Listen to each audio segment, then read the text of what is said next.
ಸ್ನೇಹಿತರೆ, ಚೇತನ್ನನ್ನು ಪೊಲೀಸರು ಬಂಧಿಸಿದ್ದಾರೆ. ಆದರೆ ಚೇತನ್ ಇಲಿ ಪಾಷಾಣ ಕುಡಿದಿದ್ದಾನೆ. ಮತ್ತೊಂದು ಕಡೆ ನನ್ನ ಮಗನನ್ನು ಕೊಚ್ಚಿ ಬಿಸಾಕಿ ಎಂದು ಚೇತನ್ ತಂದೆ ಹೇಳಲು ಕಾರಣವಾದ್ರೂ ಏನು? ನೀಚ ಕೃತ್ಯ ಎಸಗಿರುವ ಚೇತನ್ ಅಸಲಿ ಮುಖವಾಡ ಬಯಲು ಮಾಡಿದ ಅವರ ಸಂಬಂಧಿ. ಆದರೆ ಅವರ ತಂದೆ ಈ ರೀತಿ ಹೇಳಲು ಕಾರಣವೇನು? ಚೇತನ್ ಮತ್ತು ಅವರ ತಂದೆ ಡ್ರಾಮಾ ಆಡ್ತಿದ್ದಾರಾ? ಅರೆಸ್ಟ್ ವೇಳೆ ಚೇತನ್ ಸಿಕ್ಕಾಪಟ್ಟೆ ಹೈಡ್ರಾಮಾ ಮಾಡಿದ್ದಾನೆ. ಇನ್ನು ಚೇತನ್ರನ್ನು ಆಸ್ಪತ್ರೆಗೆ ಸೇರಿಸಿದ ಪೊಲೀಸರು.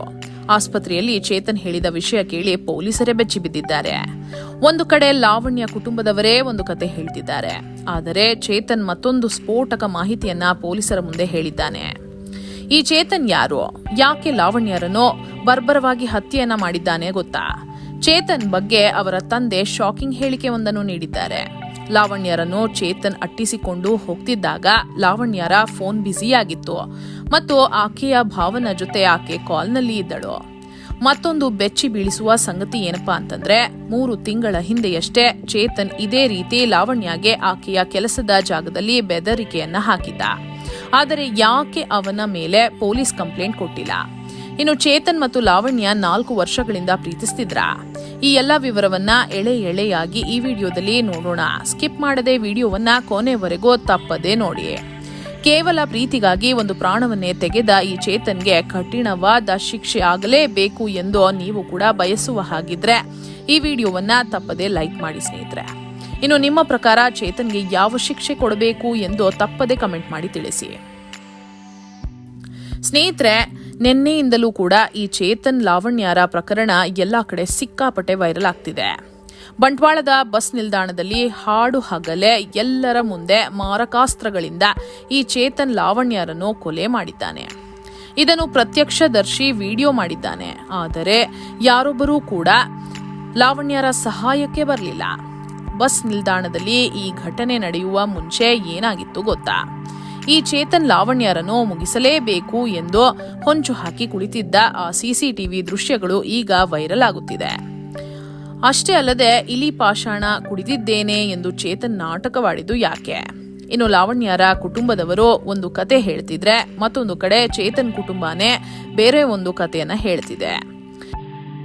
ಇನ್ನು ಪೊಲೀಸರ ಮುಂದೆ ತಪ್ಪೊಪ್ಪಿಕೊಂಡ ಚೇತನ್ ಹೇಳಿದ್ದೇನು ಗೊತ್ತಾ? ನೋಡೋಣ ಬನ್ನಿ. ಸ್ನೇಹಿತರೆ, ಈ ಲಾವಣ್ಯ ಎಂಬುವವರು ಬಂಟ್ವಾಳ ತಾಲೂಕಿನ ಕಕ್ಕೆಪಡವು ಹಳ್ಳಿಗೆ ಸೇರಿದವರು. ಈಕೆ ಕಲ್ಲಡ್ಕದಲ್ಲಿ ನರ್ಸ್ ಆಗಿ ಪ್ರೈವೇಟ್ ಆಸ್ಪತ್ರೆಯಲ್ಲಿ ಕೆಲಸವನ್ನ ಮಾಡುತ್ತಿದ್ರು.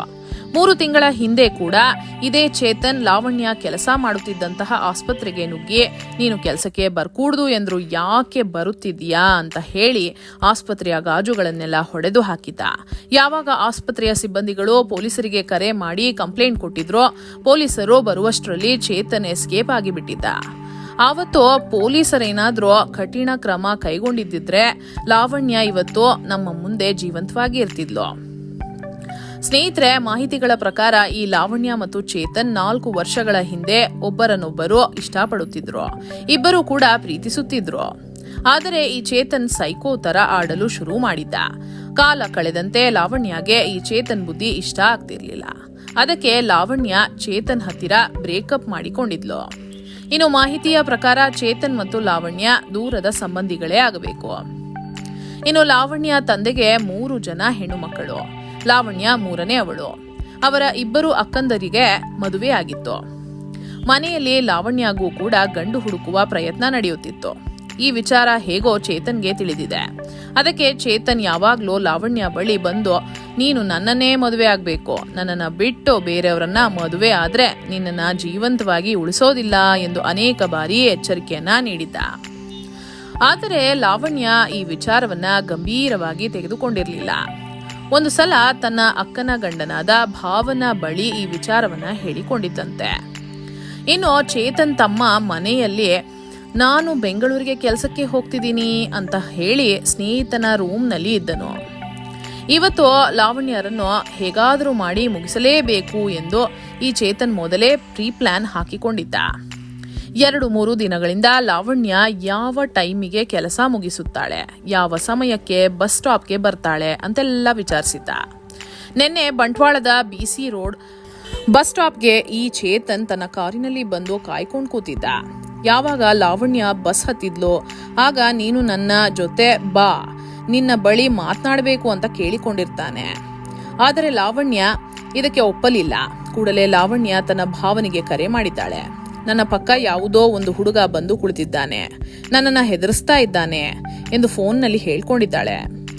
ಆಗ ಮೊದಲೇ ಪ್ಲಾನ್ನಲ್ಲಿ ಬಂದಿದ್ದ ಚೇತನ್ ತನ್ನ ಬಳಿ ಇದ್ದಂತಹ ತಲ್ವಾರನ್ನು ಹೊರತೆಗೆದಿದ್ದಾನೆ. ಇದನ್ನು ನೋಡಿ ಲಾವಣ್ಯ ಗಾಬರಿಯಿಂದ ಬಸ್ಸನ್ನು ಇಳಿದು ಕಾಪಾಡಿ ಕಾಪಾಡಿ ಎಂದು ಕಿರ್ಚುತ್ತಾ ಓಡಿದ್ದಾಳೆ. ಅಲ್ಲಿ ನೂರಾರು ಜನರಿದ್ರೂ ಕೂಡ ಯಾರೂ ಕೂಡ ಲಾವಣ್ಯರನ್ನ ಕಾಪಾಡೋದಕ್ಕೆ ಅಥವಾ ಚೇತನ್ನನ್ನ ತಡೆಯೋದಕ್ಕೆ ಮುಂದೆ ಬರಲೇ ಇಲ್ಲ. ನೋಡ್ತಿದ್ದಂತೆಯೇ ಒಂದು 20-30 ಮೀಟರ್ ಲಾವಣ್ಯರನ್ನು ಅಟ್ಟಿಸಿಕೊಂಡು ಹೋಗಿ ಆ ತಲ್ವಾರ್ನಿಂದ ಅವಳ ಉಸಿರನ್ನ ನಿಲ್ಲಿಸಿಬಿಟ್ಟಿದ್ದಾನೆ ಈ ಚೇತನ್. ಇದನ್ನ ಅಲ್ಲೇ ಇದ್ದಂತಹ ಪ್ರತ್ಯಕ್ಷದರ್ಶಿ ವಿಡಿಯೋ ಮಾಡಿದ್ದಾರೆ. ಬೇಜಾರಿನ ಸಂಗತಿ ಏನಪ್ಪಾ ಅಂತಂದ್ರೆ, ಇಷ್ಟು ದೊಡ್ಡ ಬಸ್ ಸ್ಟಾಪ್ನಲ್ಲಿ ಒಂದೇ ಒಂದು CCTV ಕ್ಯಾಮೆರಾ ಕೂಡ ಇಲ್ಲ ಮತ್ತು ಒಬ್ಬ ಕೂಡ ಆ ಸಮಯದಲ್ಲಿ ಚೇತನನ್ನ ತಡೆಯೋಕೆ ಮುಂದೆ ಬರಲಿಲ್ಲ. ಈ ಸಮಯದಲ್ಲಿ ಲಾವಣ್ಯರ ಭಾವ ಕಾಲ್ನಲ್ಲಿ ಇದ್ರು. ಅವರಿಗೆ ಏನ್ ಮಾಡಬೇಕು ಅಂತ ದಿಕ್ಕೇ ತೋಚಲಿಲ್ಲ. ಇನ್ನು ಅಲ್ಲಿಯ ಜನರು ಲಾವಣ್ಯರನ್ನು ಹತ್ತಿರದ ಆಸ್ಪತ್ರೆಗೆ ಕರೆದುಕೊಂಡು ಹೋಗಿದ್ದಾರೆ. ಅಷ್ಟೊತ್ತಿಗಾಗಲೇ ಲಾವಣ್ಯರ ಪ್ರಾಣ ಪಕ್ಷಿ ಹಾರಿ ಹೋಗಿತ್ತು. ಇನ್ನು ಅಲ್ಲಿಂದ ಈ ಚೇತನ್ ಎಸ್ಕೇಪ್ ಆಗಿ ಬಿಡ್ತಾನೆ. ತನ್ನ ಕಾರಿನಲ್ಲಿ ಪರಾರಿ ಆಗ್ತಾನೆ ಮತ್ತು ಒಂದು ನಾಟಕ ಆಡೋಕೆ ಮುಂದಾಗುತ್ತಾನೆ. ಲಾವಣ್ಯ ಬಳಿ ಇದ್ದಾಗ ಚೇತನ್ ಬಿಳಿ ಶರ್ಟ್ ಅನ್ನ ಧರಿಸಿರುತ್ತಾನೆ. ಆದರೆ ಪಚ್ಚನಾಡಿಯ ಅಂಗಡಿ ಮುಂದೆ ಕುಳಿತಿದ್ದಾಗ ಕಪ್ಪು ಬಣ್ಣದ ಶರ್ಟ್ ಅನ್ನು ಧರಿಸಿರುತ್ತಾನೆ. ಇಲ್ಲಿಂದಲೇ ಚೇತನ್ ಲಾವಣ್ಯ ತಂದೆ ತಾಯಿಗೆ ಒಂದು ಕರೆಯನ್ನ ಮಾಡಿ ವಿಚಾರವನ್ನ ಹೇಳ್ತಾನೆ. ನಿಮ್ಮ ಮಗಳ ಕಥೆಯನ್ನ BC ರೋಡು ಬಸ್ ಸ್ಟಾಪ್ ನಲ್ಲಿ ಮುಗಿಸಿದ್ದೀನಿ ಎಂದು ಹೇಳಿ ಫೋನ್ ಅನ್ನ ಕಟ್ ಮಾಡ್ಬಿಡ್ತಾನೆ. ಇದನ್ನು ಕೇಳಿದ ಲಾವಣ್ಯ ತಂದೆಗೆ ಎಷ್ಟು ಆಘಾತವಾಗಿರಬೇಡ ಹೇಳಿ. ಕೂಡಲೇ ಅವರು ಅಲ್ಲಿಗೆ ಓಡೋಡಿ ಬಂದಾಗ ಅವರ ಮಗಳ ಪ್ರಾಣ ಪಕ್ಷಿ ಹಾರಿ ಹೋಗಿತ್ತು. ಇನ್ನು ಚೇತನ್ ಮೊದಲು ಟ್ರೈನ್ ಮುಖಾಂತರ ಕೇರಳಗೆ ಎಸ್ಕೇಪ್ ಆಗಿ ಬಿಡೋಣ ಅಂತ ಪ್ಲಾನ್ ಮಾಡಿರುತ್ತಾನೆ. ಜೊತೆಗೆ ತನ್ನ ಹತ್ತಿರ ಇಲಿ ಪಾಷಾಣದ ಬಾಟಲ್ ಅನ್ನ ಇಟ್ಕೊಂಡಿರ್ತಾನೆ. ಪೊಲೀಸರು ಏನಾದ್ರೂ ನನ್ನನ್ನ ಹಿಡಿದ್ರೆ ಇದನ್ನು ಕುಡಿದಂತೆ ನಾಟಕವಾಡಿ ಬಿಡೋಣ ಅಂತ. ಅದರಂತೆಯೇ ಪೊಲೀಸರು ಚೇತನ್ನನ್ನ ಕೇವಲ 24 ಗಂಟೆಯಲ್ಲಿ ಬಂಧಿಸಿ ಬಿಡ್ತಾರೆ. ಅವನನ್ನ ಹಿಡಿಯುವಾಗ ತನ್ನ ಕೈಯಲ್ಲಿದ್ದಂತಹ ಇಲಿ ಪಾಷಾಣದ ಬಾಟಲ್ ಅನ್ನು ಕುಡಿದು ಬಿಡ್ತಾನೆ. ಅಲ್ಲಿಂದ ಅವನನ್ನು ಆಸ್ಪತ್ರೆಗೆ ಸೇರಿಸ್ತಾರೆ. ಆದರೆ ವೈದ್ಯರು ಹೇಳ್ತಾರೆ ಚೇತನ್ ಜಾಸ್ತಿ ವಿಷವನ್ನ ಕುಡಿದಿಲ್ಲ, ಅವನಿಗೆ ಏನೂ ಆಗಿಲ್ಲ ಅಂತ. ಇನ್ನು ಇದೆಲ್ಲವೂ ಕೂಡ ಚೇತನ್ ಪ್ರೀ ಪ್ಲಾನ್ ಆಗಿತ್ತು. ನಾನು ಕೂಡ ಸತ್ತು ಹೋಗುವಂತೆ ನಾಟಕವಾಡಿದ್ರೆ ನನ್ನ ಮೇಲೆ ಸಿಂಪತಿ ಬರುತ್ತೆ ಅಂತ. ಇನ್ನು ಪೊಲೀಸರ ಮುಂದೆ ಚೇತನ್ ತಪ್ಪು ಒಪ್ಪಿಕೊಂಡಿದ್ದಾನೆ. ಲಾವಣ್ಯ ನನ್ನನ್ನು ಪ್ರೀತಿಸಿ ಮೋಸ ಮಾಡಿದ್ದಾಳೆ, ನನಗೆ ಸಿಗದ ಅವಳು ಯಾರಿಗೂ ಸಿಗಬಾರದು ಅಂತಾನೆ ಈ ಕೆಲಸ ಮಾಡಿದ್ದೀನಿ ಎಂದು ಹೇಳಿದ್ದಾನೆ. ಇನ್ನು ಲಾವಣ್ಯರ ದೊಡ್ಡಪ್ಪನ ಮಗ ಹೇಳೋದೇನಪ್ಪಾ ಅಂತಂದ್ರೆ, ಈ ಚೇತನ್ ಈ ಹಿಂದೆಯಿಂದಲೂ ಕೂಡ ಪಾಗಲ್ ಪ್ರೇಮಿಯಂತೆ ಲಾವಣ್ಯರ ಹಿಂದೆ ಬಿದ್ದಿದ್ದ. ಲಾವಣ್ಯಗೆ ಒಂದು ಚೂರು ಇಷ್ಟವಿರ್ಲಿಲ್ಲ. ಆದರೂ ಚೇತನ್ ಯಾವಾಗಲೂ ಬಲವಂತ ಮಾಡ್ತಿದ್ದ. ಆದರೆ ಚೇತನ್ ಇಂಥ ನೀಚ ಕೃತ್ಯ ಎಸಗುತ್ತಾನೆ ಅಂತ ನಾನು ಕನಸು ಮನಸ್ಸಿನಲ್ಲೂ ಅಂದ್ಕೊಂಡಿರ್ಲಿಲ್ಲ. ಅವನಿಗೆ ತಕ್ಕ ಶಿಕ್ಷೆ ಆಗಲೇಬೇಕು ಎಂದು ಲಾವಣ್ಯರ ಅಣ್ಣ ಹೇಳಿದ್ದಾರೆ. ಇನ್ನು ಲಾವಣ್ಯರ ತಾಯಿ ಕೂಡ ಚೇತನ್ಗೆ ಗಲ್ಲು ಶಿಕ್ಷೆ ಆಗಲೇಬೇಕು, ಇಲ್ಲವಾದರೆ ಇಂತಹ ಕೃತ್ಯಗಳು ಮತ್ತಷ್ಟು ನಡೆಯುತ್ತಲೇ ಇರುತ್ತವೆ, ದಯಮಾಡಿ ನನ್ನ ಮಗಳಿಗೆ ನ್ಯಾಯ ಕೊಡಿಸಿ ಎಂದು ಕಣ್ಣೀರು ಹಾಕಿದ್ದಾರೆ. ಇನ್ನು ಚೇತನ್ ತಂದೆ ಇದರ ಬಗ್ಗೆ ಮಾತನಾಡಿದ್ದಾರೆ. ಅವರು ಕೂಡ ಹೇಳೋದೇನಪ್ಪಾ ಅಂತಂದ್ರೆ, ನನ್ನ ಮಗ ತಪ್ಪು ಮಾಡಿದ್ದಾನೆ, ಅವನಿಗೆ ಯಾವುದೇ ಶಿಕ್ಷೆ ಕೊಟ್ಟರೂ ಪರವಾಗಿಲ್ಲ ಎಂದು ಹೇಳಿದ್ದಾರೆ. ನಿಮ್ಗೇನನ್ಸುತ್ತೆ ಸ್ನೇಹಿತರೆ?